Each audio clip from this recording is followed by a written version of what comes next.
نحمدہ ونصلی ونسلم علی رسولہ النبی الأمی الکریم وعلی آلہ واصحابہ وازواجہ وذریاتہ اجمعین، اما بعد۔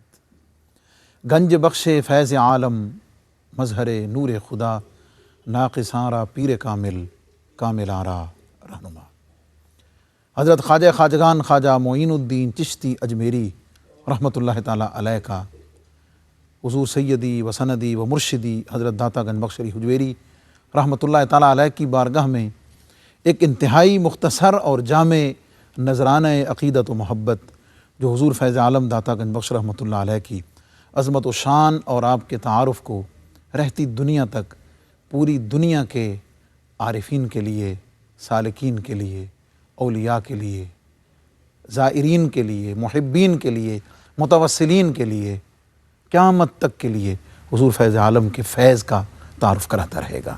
معزز ناظرین، پروگرام کشف المحجوب لے کر آپ کا میزبان مفتی محمد رمضان سیلوی حاضر خدمت ہے، اور حسب سابق میرے ساتھ اس پروگرام میں کشف المحجوب شریف کی تشریح، توضیح اور علمی، فکری اور روحانی الفاظ کے ساتھ آپ کو اس کی تشریح پیش کرتے ہیں حضرت علامہ مولانا محمد شہزاد مجددی صاحب۔ السلام علیکم ورحمۃ اللہ وبرکاتہ۔ معزز ناظرین، تصوف روحانیت جس کے بارے میں عرفاء نے فرمایا کہ اس کی بنیادی باتوں میں سے ایک بات یہ بھی ہے کہ اپنے ہر عمل میں، اپنی ہر عبادت میں اپنی پوری توجہ کو صرف اور صرف اللہ رب العزت کی رضا کے لیے مختص کر دینا، اور اس کے ساتھ ساتھ رب سے کیا ہوا وعدہ اور پیمان جو اس کی رضا کے لیے کر لیا ہے اس کو آخر تک نبھانے کی کوشش کرنا، یہ اس کی بنیادی چیزوں میں سے ہے۔ ایک شخص نے حضرت امام اعظم ابو حنیفہ رحمۃ اللہ تعالیٰ علیہ کی خدمت میں عرض کی کہ حضور کچھ رقم تھی اور کہیں رکھ کے بھول گیا ہوں، یاد نہیں آ رہا کہ کہاں رکھی ہے۔ حضرت امام اعظم ابو حنیفہ رحمۃ اللہ تعالیٰ علیہ نے تبسم فرمایا اور فرمایا کہ یہ اگرچہ کوئی فقہ کا مسئلہ نہیں ہے، لیکن بہر صورت آپ نے اس کو یہ ارشاد فرمایا کہ تم ایسا کرو کہ آج پوری رات نماز پڑھو، پھر دیکھتے ہیں اللہ تعالیٰ کو صورت پیدا فرما دے گا۔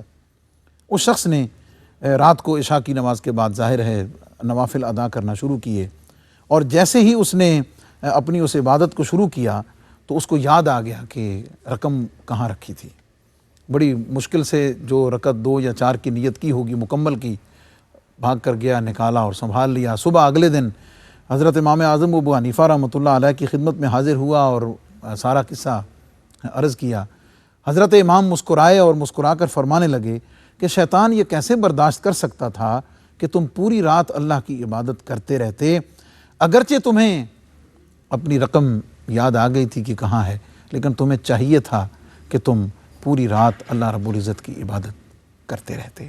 معزز ناظرین، یہ حضرات اولیاء اعظام اللہ رب العزت کے ساتھ اپنی کی گئی کمٹمنٹ کو اس کے آخر تک مکمل کرتے ہیں اور نبھاتے ہیں۔ کشف المحجوب شریف کا 11واں باب ہے، اور حضرات ائمہ تبع تابعین رضوان اللہ تعالیٰ علیہم اجمعین کا ذکر پاک چل رہا ہے، اور آج ہم جس عظیم ہستی کے ذکر پاک کے ساتھ آپ کی خدمت میں حاضر ہیں ان کا نام ہے حضرت حاتم اصم۔ اصم الف اور صاد اور میم کے ساتھ تشریح اس کی آگے آئے گی۔ حضور فیض عالم داتا گنج بخش رحمۃ اللہ تعالیٰ علیہ نے اپنے اسلوب میں پہلے آپ کے القابات کو، پھر آپ کے ارشادات کو، اور پھر اس کے بعد اپنے مخصوص تبصرے کو ذکر کیا ہے۔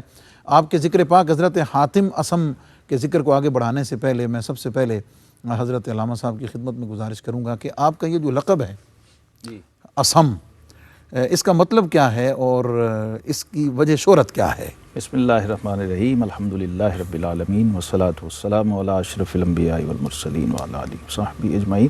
مفتی صاحب، یہ وجہ شہرت ہو گئی، آپ کے نام کا حصہ بن گیا، لقب تو نہیں تھا، یہ نام کا ایسا شہرت ہو گئی اس نام سے کہ اصم کہتے ہیں بہرے کو، جو کم سنائی دیتا ہو جسے، اور اس سے گفتگو کرنے کے لیے اونچا بولنا پڑے۔ تو حضرت سیدنا ابو عبد الرحمن حاتم بن عنوان الاصم البلخی الخراسانی رحمہ اللہ تعالی، آپ اتنے اجل مشائخ اور اکابر صوفیاء میں سے ہیں، اور اعلیٰ ظرفی کی ایسی مثال، اعلیٰ اخلاق کی ایسی مثال شاید تصوف کی تاریخ میں نہ ملے، اور اسی وجہ سے یہ واقعہ جو ہے اس میں پیش آنے والی جو صورتحال تھی وہ آپ کے نام کا حصہ بن گئی، اور ایسا بہت کم ہے، شاذ و نادر ہے کہ ایک خاتون آئی کوئی مسئلہ پوچھنے کے لیے آپ کی خدمت میں حضرت حاتم اصم رحمۃ اللہ تعالی کے پاس آئی، اور گفتگو کے دوران اس عورت کی جیسے ہوا خارج ہو گئی۔ اب حضرت طبی چیز ہے، حاتم اصم رحمۃ اللہ تعالی علیہ آپ نے فوراً اس خاتون سے فرمایا، ظاہر ہے وہ گھبراہٹ اور شرمندگی کا احساس اس کے چہرے پہ دیکھا، تو فرمایا ارفعی صوتک، ذرا اونچی بولو، ارفعی صوتکی، اونچا بولو، اے بی بی اونچا بولو۔ تو وہ مطمئن سی ہو گئی ایک دم کہ یہ تو اونچا سنتے ہیں، ان کو پتہ نہیں چلا۔ اللہ، اس کا اطمینان اور سکون ہو گیا بات کر کے، تو چلی گئی۔ اس کی عزت نفس جو ہے اس کو بحال اور برقرار رکھنے کے لیے آپ نے خود کو بہرا ظاہر کرنا پسند کر لیا کہ ایک عام خاتون، ایک عام عورت، اور خاص طور پہ خاتون ہونا، اس کو زیادہ ملحوظ رکھا۔ اور ارد گرد کے لوگوں نے جب یہ چیز دیکھی تو انہوں نے کہا کہ آپ تو بہرے نہیں ہیں لیکن اصم بن گئے آپ۔ انہوں نے کہا کہ ہاں، اس خاتون کی عزت نفس کی خاطر اب میں یہ چاہتا ہوں کہ جب تک میں زندہ ہوں اور یہ عورت زندہ ہے، میں بہرا ہی بنا رہوں۔ اللہ اکبر، اللہ اکبر۔ لوگ مجھے بہرا ہی سمجھیں اور بہرا ہی دل بدستہ بر کے حج اکبر است، از ہزاراں کعبہ یک دل بہتر۔ یہ پیمانہ اور یہ معیار لے کے یہ صوفیاء نکلے ہیں۔ ان پر تنقید اور طنز اور طعن کرنے والے شخص کو پہلے اس آئینہ ورا میں جھانک کے دیکھنا چاہیے، پھر اپنے گریبان میں جھانکنا چاہیے کہ کہیں تاریخ اور ہسٹری میں بھی اس کے آباء و اجداد میں کوئی ایسی مثال ہے۔ علم و حکمت کی دنیا میں اعلیٰ ظرفی کی ایسی مثال ہے۔ یہ وہ ظرف ہے مفتی صاحب جو حقیقت میں نبوت کا ظرف ہے، اللہ، اور اس امت کے اولیاء کو عطا کیا گیا۔ وہ واقعہ ایسا آپ کے نام کا حصہ بنا کہ لوگ حاتم اصم کہنے لگ گئے، فارسی میں حاتم الکر کہنے لگ گئے، کر بہرے کو کہتے، وہ آپ کے نام کا حصہ بن گیا، اور آپ نے کبھی اس کو برا محسوس نہیں کیا بلکہ ہمیشہ خوشی محسوس کرتے تھے کہ مجھے اصم ہی کہا جائے۔ اللہ اکبر۔ حضرت داتا صاحب رحمۃ اللہ تعالیٰ علیہ نے آپ کے تعارفی کلمات میں زبدہ عباد اور جمال الاوتاد کے القاب ذکر کیے۔ معزز ناظرین، میں یہ بتاتا چلوں کہ حضرت حاتم اصم کی اس جو واقعہ آپ نے سماعت کیا ہے، اس میں یعنی ایک ایسی کیفیت اور ایک ایسی روحانیت اور اتنی اثر انگیزی ہے کہ میں نے جان بوجھ کر تھوڑا اس کیفیت کو فوری بدل دیا ہے، ورنہ اگر ہم اس کیفیت پر اور اہل اللہ اور صوفیاء کی یہ جو شان ہے کہ وہ اللہ رب العزت کی مخلوق اور بندوں کے ساتھ کیسا پیار کرتے ہیں، ان کے جذبات کا، ان کے احساسات کا کیسے ادراک کرتے ہیں، یہ ایک الگ موضوع ہے۔ پھر عظمت آدم اور عظمت انسانی کا مفتی صاحب جو صوفیاء کے ہاں جو حیوانات اور نباتات اور جانوروں کا خیال، چیونٹیوں کا خیال کرتے ہیں، انسان کی عظمت ان کی نظر میں کیسی ہوگی، یہ بھی سمجھنا ہے۔ صوفیاء کرام کی سیرت پر گفتگو کرنے کے جو سب سے اہم پہلو ہے میں سمجھتا ہوں وہ یہ ہے کہ جس طرح عظمت آدمیت اور احترام آدمیت کو ان لوگوں نے سمجھا اور اس پہ عمل پیرا ہوئے ہیں، روئے زمین پر تاریخ انسانی میں اس کی کوئی آپ کو مثال نہیں ملے گی۔ ان سے سیکھیے ہیومن رائٹس کیا ہوتے ہیں، ویمن رائٹس کیا ہوتے ہیں، لائیے اس کی کوئی مثال ویمن رائٹس کی پوری ہسٹری میں لائیے۔ کسی خاتون کی عزت نفس کی خاطر اتنے بڑے اجل اور اتنے بڑے شیخ اور اتنے بڑے امام نے اپنے آپ کو بہرا کہلوانا اور ہمیشہ کے لیے بہرا رہنا پسند کر لیا۔ کہیں کوئی لائے ایسی مثال؟ جو حضور زبدہ عباد اور جمال الاوتاد، جی زبدہ عباد اگر آپ پڑھیں تو بھی ٹھیک، میں اس کو زبدہ عباد پڑھتا ہوں۔ ٹھیک ہے، دونوں جی۔ عبادت کرنے عابدوں کی کیا بھی خلاصہ ہیں اور نچوڑ ہیں، اور بندے تو بندے ہیں ہی ہیں، لیکن یہاں پر میں نے اس کو پڑھا زبدہ عباد، عابدوں میں، جو عابدوں میں بھی بہت عبادت کرنے والے، گزاروں میں عبادت کرنے والے، پھر ان میں زبدہ ہیں۔ اب زبدہ کیا ہوتا ہے مفتی صاحب؟ جی یہ ہمارے دیہات والے زیادہ انجوائے کر سکتے ہیں جن کو اس کا تجربہ ہے کہ خود دودھ ابالنا، پھر اس دودھ کو جمانا دہی بنانے کے لیے، اور پھر اسے بلونا اور وہ چاٹی میں ڈالنا، اور پھر اس میں سے زبدہ نکالنا، تو حاصل، خلاصہ، نچوڑ اور وہ جو مکھن اور ملائی ہم نکالتے ہیں اتنی ایفرٹ کے بعد دودھ میں سے جا کر، اس کو زبدہ کہتے ہیں۔ حضور داتا صاحب رحمۃ اللہ تعالی یہاں فرما رہے ہیں کہ امت کے تمام اکابر اجلہ صوفیاء جن کا ہم ذکر کر رہے ہیں، اگر وہ دودھ ہیں تو یہ اس دودھ کا حضرت مکھن۔ حاتم اصم اس کا مکھن ہے۔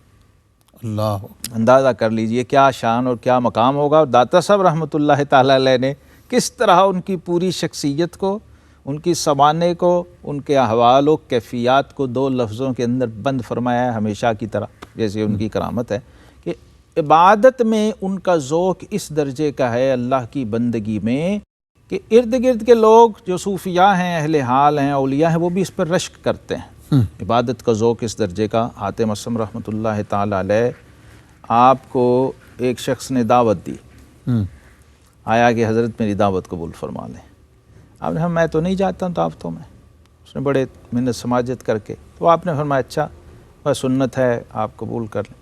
کہا بھی ٹھیک ہے پھر میں قبول کروں گا، لیکن میری شرط ہوگی۔ ان کا جی بتائیں۔ ان کے جو میرا دل چاہے گا میں کھاؤں گا، جو میرا دل چاہے گا، جہاں میرا جی چاہے گا میں بیٹھوں گا، یہ تمہیں منظور ہے؟ اس نے کہا جی مجھے، بسم اللہ آپ میری دعوت کو۔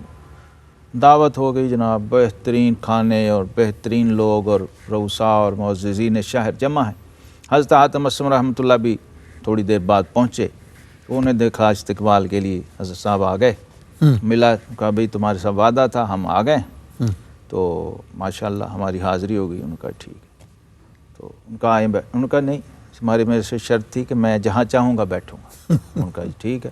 وہ جا کے لوگوں کی جوتیوں میں بیٹھ گئے، جہاں لوگوں نے جوتے اتارے تھے وہاں بیٹھ کے۔ اس نے آ کے بہت منت سمجھ کر، نہیں میری تمہاری شرط تھی۔ پھر جب کھانا دسترخوان پہ لگا، ان کا حضرت اب کھانا لگ گیا، آ جائیں۔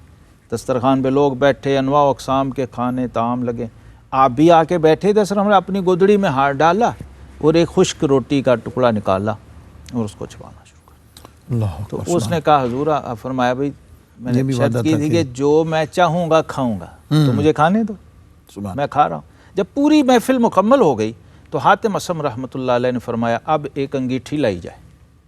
انگیٹھی لائی گئی، اس پہ توا۔ بریک کا بار بار کہا جا رہا ہے، ہم اس کو مکمل کریں گے معزز ناظرین حضرت حاتم اصم رحمۃ اللہ تعالیٰ علیہ کے ذکر پاک کو، لیکن ایک مختصر سے وقفے کے بعد۔ ویلکم بیک معزز ناظرین، پروگرام کشف المحجوب اور ذکر ہے حضرت حاتم اصم رحمۃ اللہ تعالیٰ علیہ کا۔ جی حضرت، انگیٹھی فرمایا کہ آپ فرمایا انگیٹھی لائی جائے، انگیٹھی لائی، پھر توا رکھا اور آپ نے ننگے پاؤں، وہ جب بالکل توا تپ گیا، سرخ ہو گیا نا، اس کے اوپر جا کے کھڑے ہو۔ لوگ حیرت زدہ رہ گئے، ششدر، پریشان، خوف کی کیفیت، یہ کیا ہو رہا ہے؟ اب آپ نے وہاں کھڑے ہو کے فرمایا اے لوگو، کل قیامت کے دن اللہ نے فرمایا ثم لتسألن یومئذ عن النعیم، تم سے اس دن ہر نعمت کے بارے میں سوال کیا جائے گا اور پوچھا جائے گا۔ اس وقت تک تم ایک قدم نہیں اٹھا سکتے اور زمین اس توے کی طرح تپ رہی ہوگی، اور اس پر کھڑے ہو کے ہمیں بات کرنی ہے۔ تو میں کہتا ہوں کہ اے اللہ، تیرا بندہ حاتم اصم اس تیرے بندے کی دعوت پہ یہاں آیا تھا، اور تیرے دیے ہوئے حلال اور طیب رزق میں سے یہ روٹی میں نے کھائی ہے، میرا حساب ختم ہو گیا۔ اے لوگوں، جس نے جو کھایا ہے اب باری باری اس پہ آگے کھڑا ہوتا جائے اور اپنا اپنا بیان کرتا جائے۔ لوگوں نے چیخیں مارنی شروع کر دی۔ یہ تقریر کا، خطاب کا، آواز کا، اصلاح کا سٹائل تھا صوفیاء کا، آدھے منٹ کا خطاب، اور لوگوں میں چیخ و پکار، رونگٹے کھڑے کروا دی اور پسینے چھڑوا دی۔ گویا حشر سے پہلے حشر برپا کر کے دکھا دیا، ان کے سامنے قائم کر کے دکھا دیا، لوگوں کو بتایا کہ یہ دنیا میں قرآن کی آیت کی تفسیر ایسی کسی مفسر نے نہ لکھی نہ پڑھی۔ ثم لتسألن، یہ کیفیت تھی زبدہ عباد، عباد الرحمن الذین یمشون علی الارض ہونا۔ یہ کیفیت تھی جناب حاتم اصم رحمۃ اللہ تعالی علیہ کی۔ اللہ کی بندگی اور عبادت تو تھی ہی تھی، وہ تو قابل رشک تھی، لیکن اس بندگی کے اور اس عبادت کے اثرات جو آپ کی شخصیت پر عملی زندگی میں تھے، اس کا یہ حال ہو گیا ہوا تھا کہ لوگ آپ کو دیکھ کر ان کی زندگیوں میں انقلاب آ جاتا تھا۔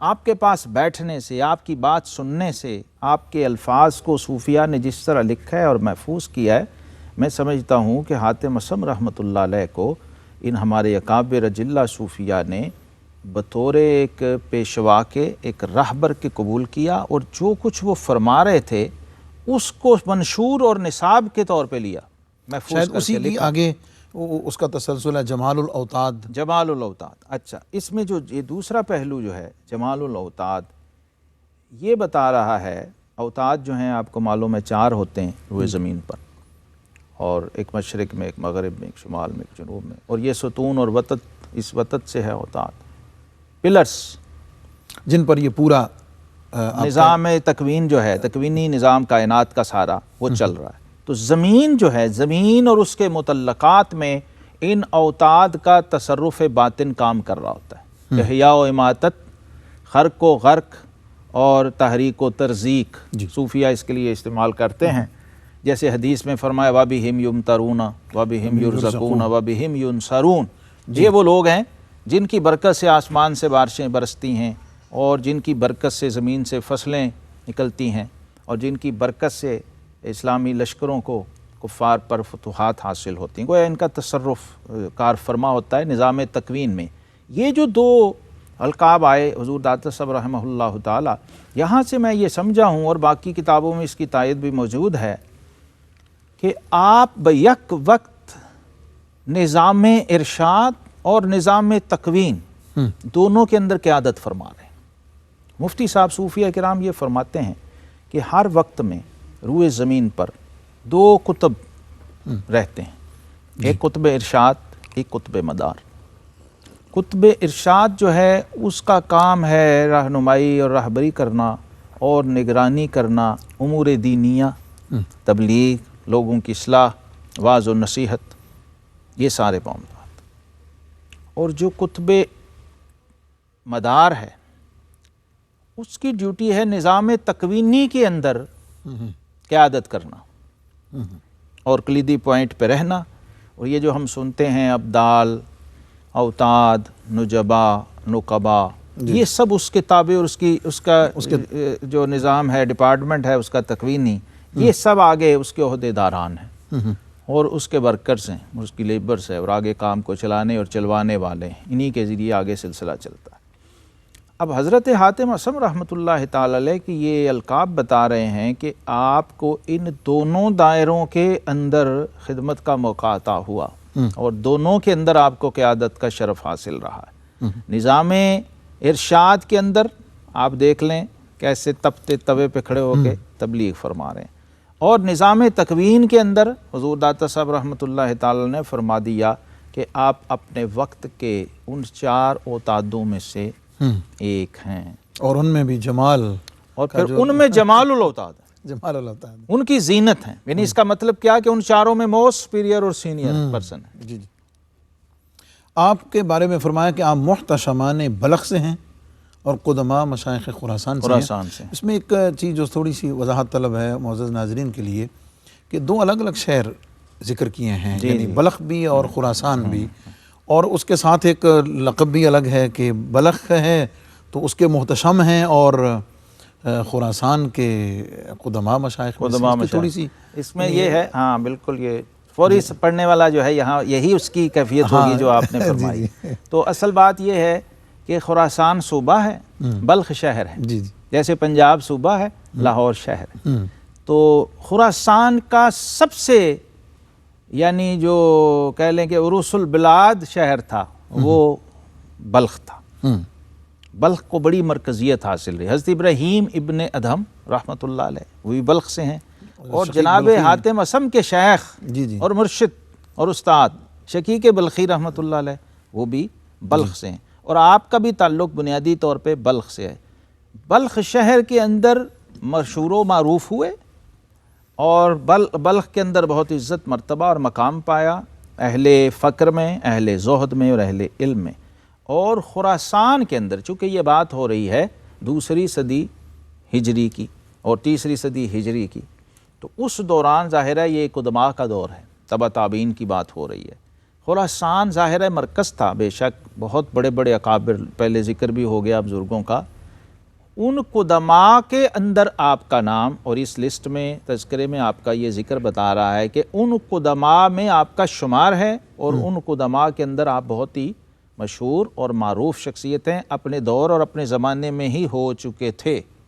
یہ نہیں کہ آج ہوئے، جی جی اپنی ظاہری حیات کے اندر ہی اتنے معروف ہو چکے تھے کہ لوگ بڑے بڑے اجلہ آپ کو دیکھنے آیا کرتے تھے۔ اور حضرت ابو بکر وراق ترمذی رحمۃ اللہ تعالی علیہ وہ فرماتے ہیں کہ حاتم اصم جو ہیں لقمان هذه الامہ، اللہ اکبر، سبحان اللہ۔ کہتے ہیں حاتم اصم اس امت کے لقمان ہیں۔ اس سے آپ اندازہ کر لیجئے ان کے احتشام کا، ان کی شہرت کا، اور اس شہرت کے اثرات جو صوفیاء اور اکابر پر اثر انداز ہو رہے تھے، اس سے انہوں نے یہ نتیجہ اخذ کیا کہ اگر بنی اسرائیل میں لقمان علیہ السلام جیسی ہستی گزری ہے تو لقمان کی جو مظہریت ایک کاملہ لیے ہوئے ہمارے درمیان شخص موجود وہ حضرت حاتم، وہ حضرت حاتم اصم رحمۃ ساتھ ہی تعارف میں آپ کے مرشد جیسے آپ نے بھی فرمایا ابو شقیق بن ابراہیم ازدی بلخی ہیں اور احمد خضرویہ کے استاذ ہیں۔ استاد ہیں احمد بن خضر یعنی استاذ کا بھی ذکر ہے بالکل، اور آگے شاگرد کا بھی۔ شاگرد کا بھی ذکر ہے۔ تو اس سے یہ سمجھنا کیا ہے اس سے ہاں، کہ دونوں ہی بہت بڑے امام ہیں، کہ جن کے استاذ کیسے ہیں ہاں، اور آگے جن کا شاگرد کیسا ہے، اس سے آپ اندازہ کر لیں کہ کہ حاتم وہ اصم جو کیسے ہوں گے، درمیانی واسطہ ہے وہ کیسا اس ہوگا۔ کا کیا مقام اور مرتبہ ہوگا، یعنی اوپر بھی کاملین ہیں اور نیچے بھی کاملین ہیں۔ اس کا مطلب ہے کہ کاملین سے فیض لیا ہے اور آگے کاملین تیار کیے ہیں۔ اس کو ہم کہتے ہیں کامل و مکمل و اکمل، جی صوفیاء کی اصطلاح میں۔ خود کامل ہے اور اس کی تکمیل ہو چکی ہے اور دوسرے کو تکمیل تک پہنچانے کی اہلیت رکھتا ہے۔ بہت خوبصورت۔ اور آپ کا کوئی قدم ابتدا سے انتہا تک صدق و اخلاص کے خلاف نہیں اٹھا ہے، اور اس کے لیے جو حضرت جنید بغدادی رحمۃ اللہ تعالیٰ علیہ کا سبحان قول اللہ، آپ لائے سبحان ہیں، اللہ، اللہ صدیق زماننا حاتم الاسم، بے شک۔ کہ ہمارے زمانے کا صدیق حاتم اسم ہے۔ اب یہاں تائید ہوگی جو میں عرض کر رہا تھا جی جی کہ صدیق کا تعلق ہے دائرہ ارشاد سے، مقام صدیقیت جو ہے جی اس کا تعلق دائرہ ارشاد سے۔ اور مفتی صاحب مقام صدیقیت تو آپ قرآن سے ہی سمجھ لیجئے نا، اولئک مع الذین انعم اللہ علیہم من النبیین والصدیقین والشہداء والصالحین۔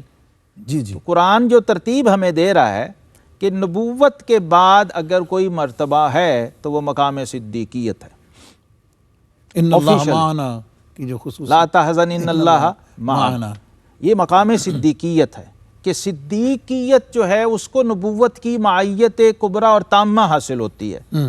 اور دوسرے لفظوں میں، سادہ لفظوں میں کہیں، جیسے شاہ ولی اللہ صاحب نے لکھا علیہ رحمہ کہ صدیق اپنے دائرہ صدیقیت سے اگر ایک قدم اٹھائے تو وہ دائرہ نبوت میں پڑتا ہے۔ اللہ اکبر۔ یہاں یہ حدیث بھی آپ آسانی سے سمجھ آ جائے گی، لو کان بعدی نبی لکان عمر بن الخطاب، رضی اللہ کیونکہ یہ سارے کمالات نبوت کے فیوز و برکات ہیں۔ تو جو لوگ دائرہ صدیقیت میں جاتے ہیں ان کا یہ مرتبہ ہوتا ہے۔ اب چونکہ نبوت ختم ہے، انا خاتم النبیین ولا نبی بعدی، آقا کریم علیہ السلام نے فرما دیا، لیکن کمالات نبوت ختم نہیں ہیں۔ اس لیے مقام صدیقیت پہلی امتوں میں بھی تھا، اس امت میں بھی ہے۔ اس امت میں راس الصدیقین اور رئیس الصدیقین اور امام الصدیقین سیدنا ابو بکر صدیق رضی اللہ تعالیٰ عنہ اول تا آخر تمام صدیقین میں، لہٰذا ان کے فیض و برکات اس امت میں بدرجہ اولیٰ جاری و ساری ہیں، پچھلی امتوں میں بھی جاری تھے۔ اس امت کے اندر قرب کی وجہ سے اور ایک ڈائریکٹ تعلق کی وجہ سے اس کی شدت زیادہ ہے، لہٰذا اس امت کے صدیقین کا مقام پچھلی امتوں کے صدیقین سے زیادہ ہے۔ تو جناب حاتم اصم رحمۃ اللہ تعالیٰ علیہ دائرہ ارشاد کے اندر بطور یعنی صدیقیت سے یہ سمجھ لیجئے کہ اب اس سے اوپر کوئی مقام نہیں ہے آفیشلی، ٹیکنیکلی تصوف میں، کہ اس سے آگے بھی کوئی جائے، اینڈ ہے، ختم، آگے نبوت ہے۔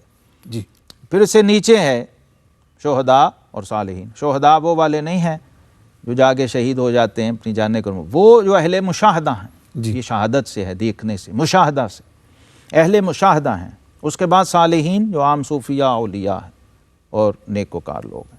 تو صدیقیت کا مقام اس میں فرما رہے ہیں، اور تصدیق اور تائید کون کر رہا ہے؟ حضرت جنید سید بغدادی۔ الطائفہ سیدنا جنید بغدادی۔ اب اس میں مزے کی بات دیکھیں اپنے مفتی صاحب کیا ہے، کوئی مرید نہیں کہہ رہا، کوئی عقیدت مند نہیں کہہ رہا، جی ہاں، یہ ایک بڑا خود ایک اتھارٹی کہہ رہی ہے۔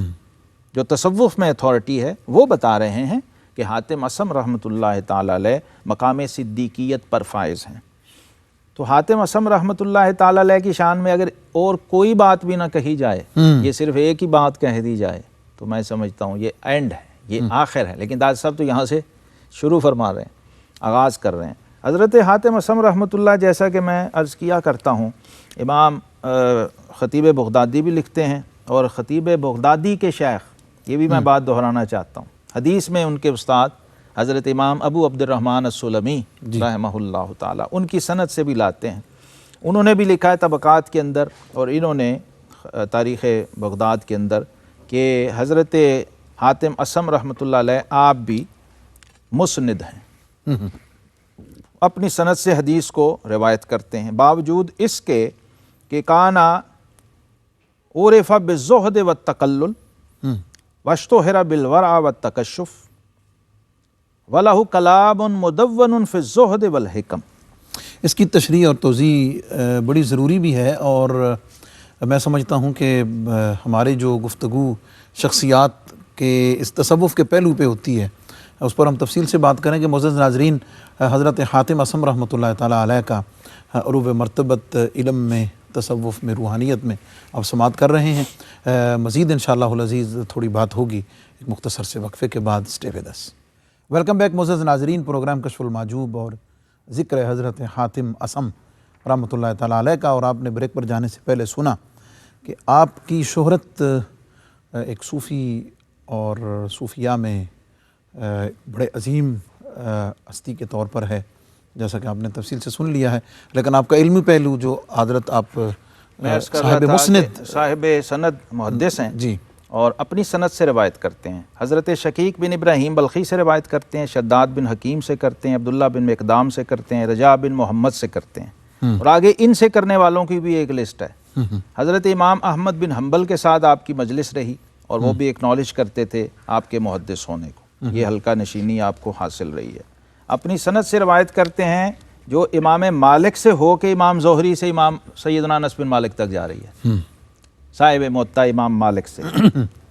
کہتے ہیں خطیب بغدادی اس کو اپنی سند سے روایت کر رہے ہیں، کہتے ہیں حدثنا حاتم ابن عنوان الاصم حدثنا سعید ابن عبداللہ حدثنا ابراہیم بن طہمان بن زبور حدثنا مالک عن الزہری عن انس رضی اللہ عنہ ان النبی صلی اللہ علیہ وسلم قال صلی صلاۃ الضحیٰ فإنہا صلاۃ الابرار، فرمایا چاشت کی نماز پڑھا کرو، یہ ابرار کی نماز ہے، نیک بندوں کی نماز ہے۔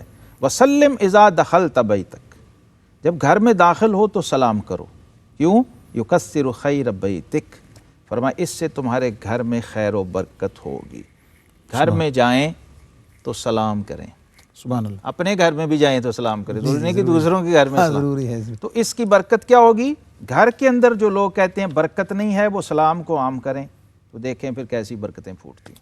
حضور فیض عالم داتا گنج بخش رحمۃ اللہ تعالیٰ علیہ نے آپ کے اقوال اور تصانیف کا ذکر بھی فرمایا، اور اس کی تعریف بھی بہت فرمائی، اور خصوصی طور پر آفات نفس کو دیکھنے اور سمجھنے میں جو نہایت دقیق اور بلند اقوال آپ سے منقول ہیں، حضور فیض عالم داتا گنج بخش رحمۃ اللہ تعالیٰ علیہ نے ان کا ذکر فرمایا ہے۔ اور یہ میں بتاتا چلوں کہ حضور فیض عالم داتا گنج بخش رحمۃ اللہ علیہ نے آپ کے قول ذکر کیا ہے، اور اس قول کے ضمن میں جو درجہ استقامت ہے اس سے آیہ کریمہ قرآن کریم کی جو ہے ان الذین قالوا ربنا اللہ ثم استقاموا، اس سے دلیل پکڑتے ہوئے قول بھی میں پڑھ دیتا ہوں، اور اس کا ترجمہ بھی ہو جائے گا، اور اس کا جو نچوڑ اور خلاصہ حضور فیض عالم داتا گنج بخش رحمۃ اللہ تعالیٰ علیہ نے نکالا ہے، وہ یہ فرماتے ہیں کہ وہ اگر کھانے، کلام کرنے اور دیکھنے سے تعلق رکھتا ہے، تین چیزیں آپ نے ذکر فرمائی ہیں، اور بحث کے بعد حضور فیض عالم جو ہیں آپ نتیجہ یہ نکالتے ہیں کہ اگر تو اپنی خواہش اور حرص سے کھائے تو اگرچہ کسب حلال سے ہی کھائے لیکن یہ شہوت عقل ہے، اور اگر تو اپنی نفسانی خواہشات کے ماتحت کلام کرے اگرچہ وہ جھوٹ نہیں ہے لیکن وہ شہوت لسانی سے ہے، اور اگر تو اپنی خواہشات نفسانی سے دیکھتا ہے اگرچہ اس میں کوئی شہادت، عبرت اور یہ چیزیں نہ بھی ہوں، تو فرماتے ہیں کہ یہ شہوت نظر سے ہے۔ یہ نتیجہ حضور فیض عالم نے نکالا، اور قول یہ ہے کہ شہوت ثلاثۃ، شہوت فی العقل و شہوت فی الکلام و شہوت فی النظر، اور ہدایت فرمائی کہ فاحفظ العقل بالثقۃ واللسان بالصدق والنظر بالعبرۃ۔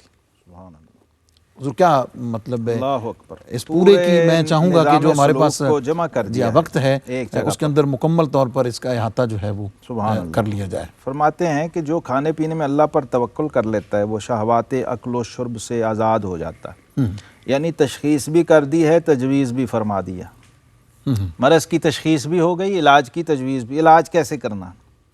کھانے پینے میں اللہ پر توکل کر لیتا ہے وہ شہوات عقل و شرب سے آزاد ہو جاتا ہے، اور جب بات کرنے میں راست گوئی کا پابند ہو جاتا ہے وہ شہوات کذب سے آزاد ہو، یعنی اپنے آپ کو باؤنڈ کر لے کہ میں نے رزق اللہ کے توکل پر حاصل کرنا ہے، اس میں سے اپنے آپ کو بھی نکال دے، اپنی ایفرٹ کو بھی نکال دے، اپنی خواہشات کو بھی نکال دے، اور یہ جو میئرمنٹس اور پیمانے ہوتے ہیں اور لمبے چوڑے پروگرام ہوتے ہیں وہ بھی نکال دے، کیونکہ وما من دابۃ فی الارض الا علی اللہ رزقھا، یہ اللہ کی ذمہ ہے۔ اور یہ بھی ہر بندے کو، مسلمان مومن کو، اس کا عقیدہ ایمان ہونا چاہیے اور اس کا عمل بھی ہونا چاہیے کہ جس طرح حضور غوث پاک رضی اللہ عنہ فرماتے ہیں کہ کوئی شخص اپنی موت ڈھونڈنے کبھی نہیں جاتا، موت خود اس کو ڈھونڈ کے آتی ہے۔ اللہ فرمایا اسی طرح رزق تمہیں ڈھونڈ رہا ہوتا ہے، تم رزق کے پیچھے کیوں بھاگ رہے ہو؟ رزق تمہاری تلاش میں۔ توکل کا تعلق اس سے ہے کہ آپ کا تعلق باللہ جو ہے وہ سبب سے مسبب کی طرف چلا جائے۔ رزق تو اس نے دینا ہے، لیکن اپنے آپ کو نکال دیں بیچ میں سے، اپنی ایفرٹس کو، دنیاوی سارے معاملات کو۔ اس میں یہ وضاحت ضروری ہے کہ اپنی اس ایفرٹ کو جاری رکھے۔ ظاہر ہے ایفرٹ کو جاری رکھنا ہے، لیکن اپنے یہ نہیں آپ سمجھنا کو اپنا رازق نہیں سمجھنا، یعنی یہ نہیں سمجھنا کہ یہ میں کر رہا ہوں میں تو کر مل رہا ہوں رہا تو ہے، مل رہا ہے، اور یا اس وجہ سے مل رہا ہے، یعنی سادہ لفظوں میں کہہ لیں کہ اپنے روزی کے اڈے کو اپنا رازق نہ سمجھیں۔ سبحان اللہ، بڑی خوبصورت بات اپنے جاب کو، اپنے جو کام سورس ہے کو، جو بھی آپ کا، سورس آف انکم ہے وہ سورس ہی ہے، وہ رازق نہیں ہے۔ وہ جو رازق ہے اور رزاق ہے، خیر الرازقین، وہ سورس کوئی بھی بنا سکتا ہے۔ یہ آپ نے عقیدہ اور ایمان رکھنا ہے، جی جی، یہ نہیں کہ بس یہی اسی سے ہی ہونا ہے اور پھر کسی سے کچھ نہیں ہونا۔ جب یہ صوفیہ کا میسج سمجھ آئے گا نا، سکون بھی آ جائے گا، اطمینان بھی آ جائے گا، تسلی بھی ہو جائے گی۔ یہ جو بھاگ دوڑ نفسا نفسی مچی ہوتی، سب کچھ ٹھنڈا اور سکون میں آ جاتا ہے بندہ، ورنہ لاکھوں کروڑوں کما کے بھی بعد میں عدالتوں میں دھکے کھا رہا ہوتا ہے اور ذلیل و خوار ہو رہا ہوتا ہے، کہیں پھنسا ہوتا ہے۔ تو جب حلال کی تمیز ہوگی تو فرمایا پھر کیا ہوگا؟ کھانے پینے میں حلال کی جب تمیز ہو جائے گی اور جب گفتگو میں آ جائے گا تو سچ کی اپنے اوپر پابندی لگا دے کہ میں نے سچ بولنا ہے، سچ کہوں گا اور سچ کے سوا کچھ نہیں کہوں گا، تو پھر کیا ہوگا؟ وہ شہوت کا ایلیمنٹ اس میں سے نکل گیا، باؤنڈ کر لے اپنے آپ کو۔ اور صدیقیت ہے یہی کہ غار ثور کی طرف مکہ سے ہجرت کے سفر میں بھی لسان صدق جو ہے وہ صداقت پہ اور صدیقیت پہ قائم رہی ہے۔ اتنے اہم اور اتنے کانفیڈینشل معاملے میں بھی جب سامنے سے آنے والے نے پوچھا کہ ابو بکر تیرے ساتھ کون ہے، تو فرمایا رجل یہدینی السبیل، راز بھی رکھنا تھا اور بات بھی غلط زبان سے نہیں نکالنی تھی، تو فرمایا یہ میرا راہبر ہے، میرا رستہ دکھانے والا ہے، آقا کریم علیہ السلام۔ تو یہ ان چیزوں کو، اور یہ ٹیکنیک ہے مفتی صاحب، پوری سائنس ہے، یہ سیکھنی پڑتی ہے۔ جی ہاں، ظاہر ہے، ان صوفیاء سے، ان بزرگوں سے، ان کی تعلیمات سے۔ پھر کیا ہوگا؟ وہ شہوت کا ایلیمنٹ نکل گیا، اور آنکھ سے دیکھتے وقت راستی ملحوظ رہے، آنکھ سیدھی جائے اور غلط ٹیڑھی نہ ہو، ما زاغ البصر وما طغیٰ کا فیض آ رہا ہو، تو پھر دیکھیے کیا برکتیں ہوتی ہیں۔ جائز اور ناجائز اس کو پتہ ہو کہ یہ میری لمٹ ہے، میری نظر کی حد، اس سے آگے تجاوز نہیں کرنا، تو وہ شہوت چشم سے، شہوت نظر سے آزاد ہو جاتا ہے۔ ایک تو بہت بڑا کریڈٹ یہ ہے، اور یہ بہت بڑا میں سمجھتا ہوں اسلام میں ایک سائنٹیفک فارمولہ ہے، یہ جو دے دیا کہ آنکھ کا استعمال، میں اکثر جگہوں پہ پروگراموں پہ کہتا ہوں لوگوں، یہ کانوں کی بھی تربیت چاہیے، زبان کی بھی تربیت چاہیے، آنکھ کو بھی تربیت چاہیے، ایسے کام نہیں ہوگا۔ وہ ان صوفیہ کرام، ان مربیین سے سیکھیے۔ اور پھر کہتے ہیں حقیقت توکل یہ ہے کہ اپنا رب حقیقی دل و زبان سے اپنے رب حقیقی کو جانیں اور اس پر اسے استقامت حاصل ہو، اس وقت اس کی عبادت بھی اخلاص اور راستی سے ادا ہوگی۔ توکل کی حقیقت بیان کر رہے ہیں، اور یہ باطنی معاملہ ہے، جی، یہ آپ کے اندر کی کیفیت اور ہر وقت آپ اللہ کی نظر میں ہیں کہ اس اور بندے یہ کی اسی وقت کیفیت کیا ممکن ہے کہ جب آپ نے اپنی ان ساری چیزوں کو خود اپنی نظر میں رکھا ہوا، بے شک چیک اینڈ بیلنس ہو رہا ہے، خود اور آپ آپ کر پورے اس تربیت کے پروسیس سے، تزکیہ کے پروسیس سے گزر رہے ہیں آفیشلی، اور آپ کو پتہ ہے کہ میں نے یہ گول اچیو کرنا ہے، میں اور کیا نے کرنے جا رہا ہوں، اس مقام پہ جانا ہے، تو یہ ساری پابندیاں آپ کو خود پہ پھر لگانی پڑتی ہیں، اور جب یہ لگاتے ہیں تو پھر آپ اس کے اثرات دیکھیں کیا ہوتے ہیں۔ وہ فارمولہ ایک ہے لیکن آپ کی دینی اور دنیاوی تمام سیٹ اپ کے اوپر وہ حاوی ہو جاتا ہے، اور آپ حیرت انگیز نتائج دیکھتے ہیں، جیسا کہ ہمارے آج سائنسی ایجادات کے اندر یہ کہا جاتا ہے۔ تو یہ روحانی تجربات و ایجادات کے نچوڑ ہیں جو حضرات صوفیہ نے ہمارے سامنے رکھے۔ پھر کہتے ہیں اس کی ہر حرکت و سکون میں کیفیت وجدانیہ کے سوا کچھ نہ ہوگا، اور اس کی نظر سوائے مشاہدہ ذات کے کسی طرف نہ جائے گی۔ حضوری کی کیفیت طاری ہو گئی، یعنی وہ جو فرمایا بیماری کی اللہ کا انا کا طرح، یعنی پہلے آپ نے جیسے مرض کی تشخیص ہو گئی، پھر علاج تجویز کر دیا، پھر اس کے ثمرات بتا دیے کہ کیا صحت، روحانی صحت کے بعد پھر کیفیات کیا ہوں گی اس کے۔ اب یہ جو ایک جملہ ہے مفتی صاحب، اس پہ بھی پورا پروگرام ہو سکتا ہے، کیفیت وجدانیہ۔ ہاں جی، ہر حرکت و سکون میں، وہ اگر خاموش بیٹھا ہے تو بھی، اگر وہ کوئی کام کر رہا ہے تو بھی، ہر صورت میں اس کو اطمینان نفس، یا ایھا النفس المطمئنہ والی کیفیت نصیب ہو جائے گی، اور پھر اس کو اپنے رب کے سوا اور کچھ دکھائی نہیں دے گا۔ پھر جب کھائے گا تو صحیح کھائے گا، کلام کرے گا تو صحیح کلام کرے گا، اور یہ کلام دیکھے گا تو صحیح دیکھے گا، اور کیا ہوگا کہ یار اور دوست کے گرد گھوم رہا ہوگا۔ سادی بشوئی لوہے دل از نقش غیر ہو، علم کے راہ بحق نہ نمایت جہالت است، از یاد دوست ہر چے کنی عمر ضائع است، از ذکر یار ہر چے کنی۔ سادی فرماتے ہیں کہ از یاد دوست ہر چے کنی عمر ضائع است، وہ سمجھو کہ وہ عمر ضائع چلے گی تمہاری جو بھی کر رہے ہو، اور جز یاد دوست ہر چے کنی، وہ بھی تمہاری اپنی اللہ کی یاد کے سوا جو بھی کر رہے ہو وہ تمہاری خواہش نفسانی ہے، لیکن تعلق باللہ کا تقاضا یہ ہے کہ اپنے محبوب کے نام کو اپنے دل کی تختی پر اس طرح لکھ لو، سادی بشوئی لوہے دل از نقش غیر ہو، غیر کا نقش مٹا دو اور اس کا نقش ایسا جما دو کہ علم کے راہ بحق نہ نمایاں جہالت۔ یہ فارمولہ اپنے اوپر اپلائی کر لو کہ ہر وہ خیر بھی جو مجھے میرے یار سے اور میرے دوست سے دور کر رہی ہے، وہ بظاہر خیر ہے، حقیقت میں شر ہے۔ اللہ اکبر، سبحان اللہ۔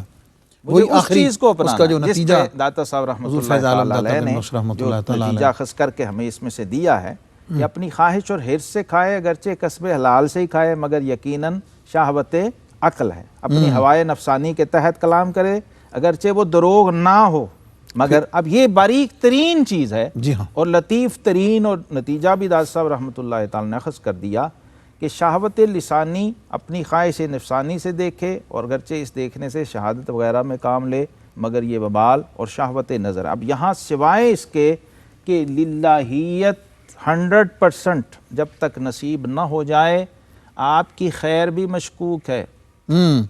جیسے نماز میں قرآن نے کہا نا فوائل للمصلین الذین هم عن صلاتهم ساہون، نماز پڑھ رہا ہے لیکن ہلاک و برباد ہو گیا۔ فزین لهم الشیطان اعمالهم، شیطان کیا کرتا ہے، ان کی اپنی ہی نظر میں ان کے اعمال کو بڑا سجا بنا کے پیش کر دیتا ہے، اور وہ سمجھتا ہے نہیں میں تو بڑے اچھے اعمال کر۔ اس کا کیا نتیجہ ہوتا ہے؟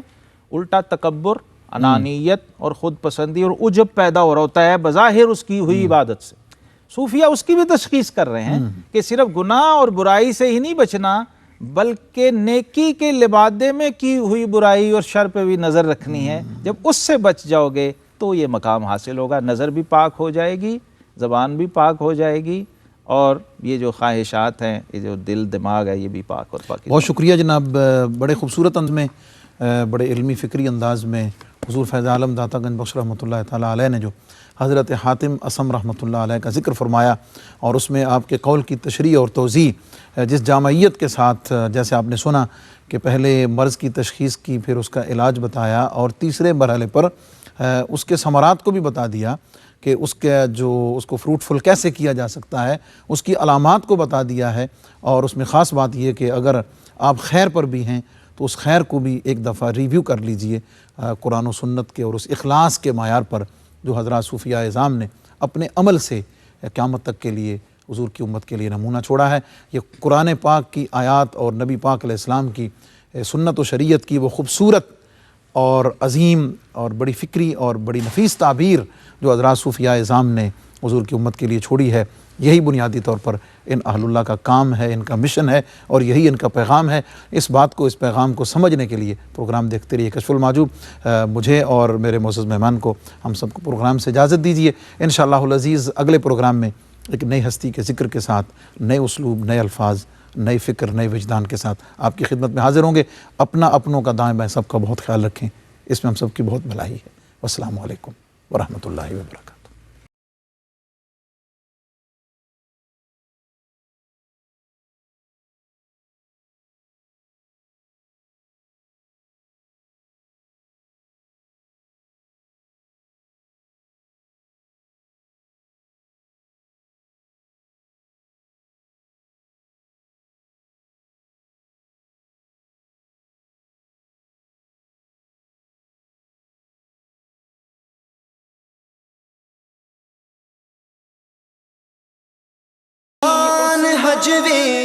This transmission was brought to you by GFS Builders and Developers. آج بچاؤ کل کام آئے گا۔ اللهم صل على سيدنا ومولانا محمد وآله وصحبه وبارك وسلم۔